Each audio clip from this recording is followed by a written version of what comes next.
আজি আমি সকলোৱে জানো বিশ্বজুৰি বিশ্ব পৰিৱেশ দিৱস আজি আৰু এই বিশ্ব পৰিৱেশ দিৱসৰ লগত সংগতি ৰাখি আমি আমাৰ এই বিটিআৰ অঞ্চলত ফৰেষ্ট ডিপাৰ্টমেণ্টে হওক বা আমাৰ ছেক্ৰেটাৰীতে হওক আমি বিভিন্ন কাৰ্যসূচী আমি ৰাখিছোঁ আৰু হিচাপে আমি আজি মই নিজে তিনিটা কাৰ্যসূচীত অংশগ্ৰহণ কৰিছোঁ। আমাৰ এই secretary BTC secretary Kokrajhar medical college and hospital আৰু BSc নাৰ্ছিং কলেজ এই তিনিটা জাগাত আমি আজি গছপুলি ৰোপণ কৰিছোঁ আৰু আনপিনেদি আমাৰ ফৰেষ্ট ডিপাৰ্টমেণ্টৰ নেতৃত্বত ইয়াতো মানে সমগ্ৰ বিটিআৰ অঞ্চলতে যি মানে গছপুলি ৰোপণ এই গছপুলি ৰোপণ কাৰ্যসূচী আজি ইয়াত কৰা হৈছে। তো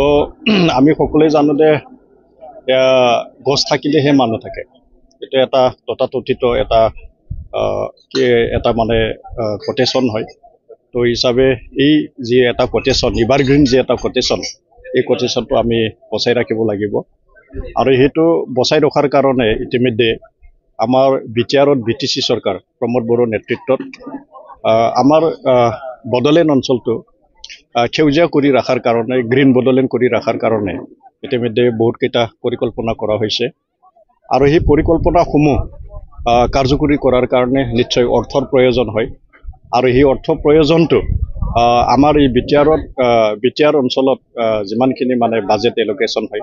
এই বাজেট এলোকেশ্যনৰ 2% বাজেট এই গ্ৰীণ বড়োলেণ্ডৰ কাৰণে ইতিমধ্যে ইয়াত মানে গ্ৰীণ বড়োলেণ্ডত যিখিনি মানে অৰ্থৰ প্ৰয়োজন এইখিনি মানে সকাহ দিয়াৰ কাৰণে এইখিনি সিদ্ধান্তটো লোৱা হৈছে আৰু নিশ্চয়